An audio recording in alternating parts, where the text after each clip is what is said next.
నా అదృష్టమేమో గానీ అలా ఫ్లైట్ దిగి ఇండియాలో అడుగుపెట్టంగానే మా ఊరు గంగానమ్మ తల్లికి సారి తీసుకెళ్తానని తెలిసింది. నేను టైంకి అందుకుంటానో లేదని నాకైతే ముందు చెప్పలేదంట. సరే ఇలా ఫ్లైట్ దిగామని చెప్పంగానే అయితే త్వరగా వచ్చేసాయి, ఇలా ఊర్లో సంబరం జరుగుతుందని చెప్పారు. మొదటిగా అత్తవారింటికి వెళ్ళాలి కాబట్టి అక్కడికి వెళ్ళి కొంచెం ఫ్రెష్ అప్ అయిన తర్వాత ఇంకా వెంటనే పుట్టింటికి బయలుదేరాం అనమాట.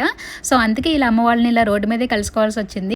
అమ్మవారికి సారి తీసుకెళ్తున్నామంటే ఇలా ఇంటి ఆడపిల్లలు ఖచ్చితంగా ఉండాలంట. నాలాగే పిల్లలై వెళ్ళిపోయిన వాళ్ళు నా ఫ్రెండ్స్ అందరూ రావడం, వాళ్ళందరినీ ఒకే చాటు కలుసుకోవడం అయితే చాలా చాలా సంతోషంగా ఉంది.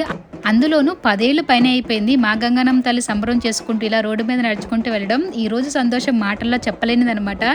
ఎప్పుడో నూటుకో కోటుగా వస్తాము, ఈ జనంలో సగం మంది నాకు తెలియని కూడా తెలియదు. మా గ్రామం వచ్చి దేవరకొట్ట, పక్కనే ఘంటసాల ఉంటుందన్నమాట. ఈ రెండూరు పొలిమేర మధ్యలో అమ్మవారు పచ్చని పంట పొలాల మధ్యలో ఒక చక్కని గుడి ఉంటుందన్నమాట అమ్మవారికి. సో ఇలా నడుచుకుంటూ లోపలికి వెళ్ళాలన్నమాట.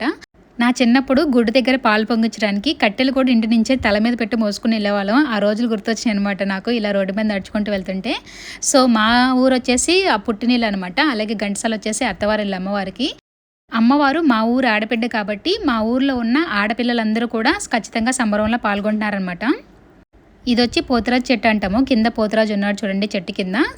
ఇప్పుడు అందరం కూడా గుడి లోపలికి వచ్చాము. ఇప్పుడు అమ్మవారి దగ్గర కొబ్బరికాయ కొట్టాలన్నమాట ఊరు ఆడపిల్లలందరూ కూడా.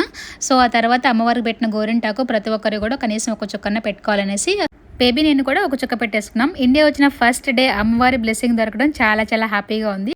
ఇంకా మేమైతే ఇంటికి బయలుదేరేసాం. Thank you for watching.